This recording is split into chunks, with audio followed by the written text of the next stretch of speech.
Hello दोस्तों, आपका स्वागत है साइंसर रिसर्च एकेडमी में। आज हम देखने वाले हैं द्रौपदी का चरित्र चित्रण, जो हर बार पेपर में पूछे जाने वाला क्वेश्चन है। ठीक है, चलो देखते हैं। सत्य की जीत खंड काव्य की प्रमुख नायिका की चारित्रिक विशेषताएं इस प्रकार हैं। नायिका कौन है यहाँ पर? तो द्रौपदी है। लिख सकते हैं आप, सत्य की जीत खंड काव्य की प्रमुख नायिका द्रौपदी के चारित्रिक विशेषताएं इस प्रकार हैं। पहली हेडिंग आप डालेंगे निर्भीक एवं साहसी। इसमें लिखना है आपको, द्रौपदी एक साहसी स्त्री है।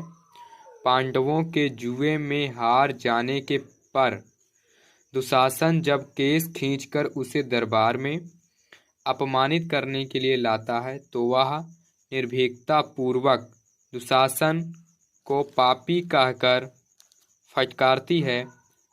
इससे उसके साहसी एवं निडरता का प्रमाण मिलता है। देखिए, द्रौपदी जब अपने कक्ष में वो बैठी होती है तभी वहाँ पर पता चलता है उसे कि पांडवों ने जुए पर उसे हार गए हैं, और वहीं पर दुर्योधन के आदेशानुसार दुशासन उसके केस यानी बालों को पकड़ खींच कर लाता है।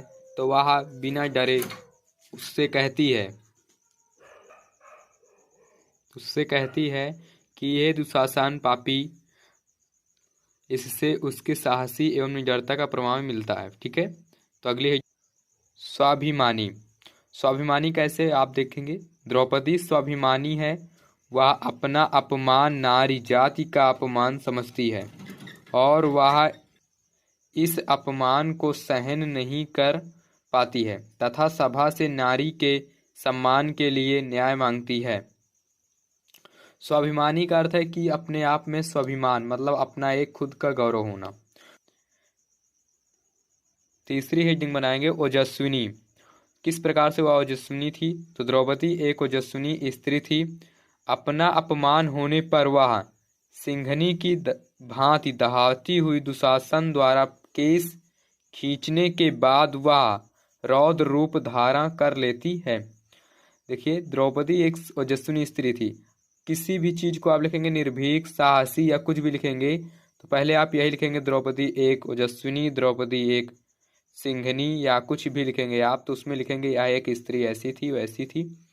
लिखने का यही तरीका है। ठीक है दोस्तों, अपना अपमान होने पर वह सिंघनी की भांति दहाती हुई, अपमान जब उसका हुआ तो वह सिंह के भांति दहाती हुई दुशासन द्वारा केस खींचने के बाद वह रौद्र रूप, मतलब गुस्से वाला लाल लाल रूप धारण कर लेती है।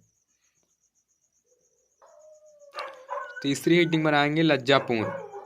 द्रौपदी एक लज्जावती स्त्री है। मैंने आपको पहले भी बताया कि किसी भी हेडिंग को लिखेंगे उसका लिखेंगे कि द्रौपदी एक लज्जावती, द्रौपदी एक गोमवती, या कुछ भी लिखेंगे तो ऐसे लिखेंगे कि एक स्त्री है। ठीक है, वह सभा में नहीं जाना चाहती थी क्योंकि उसको लज्जा आ रही थी। वह हमेशा कुल व्रत की मर्यादा का पालन करती थी।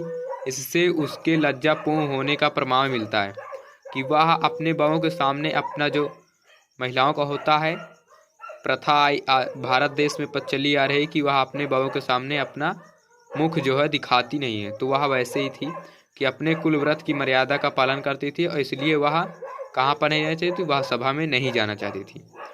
उसके लज्जापूर्ण होने का प्रमाण यहीं से मिलता है। देखिए, कुछ इसमें लिखा है जो मैं अपने मन से भी बोलकर आपको समझा रहा हूँ आपको, लेकिन लिखना इतना है। ठीक है, उसके बाद साध्वी, मतलब वह साध्वी कैसे थी। ये लास्ट हेडिंग है, इसको आप और अच्छे से लिखेंगे।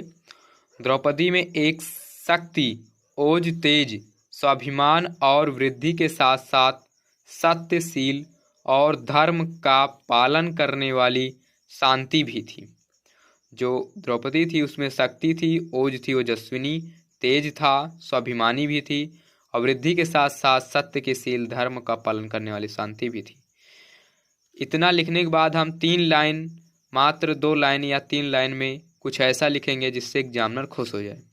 इस प्रकार हम कह सकते हैं कि द्रौपदी एक साहसी, निर्भीक, ओजस्विनी, गोमवती तथा विवेकशील स्त्री है। जो आपने 5 हेडिंग या 4 हेडिंग बनाए उसको इसी में लिख देना है, और यहीं से हम अपना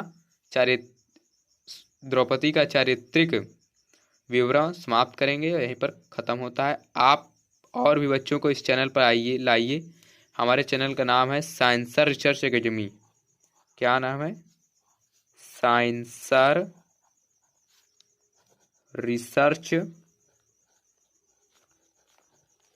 रिसर्च एकेडमी।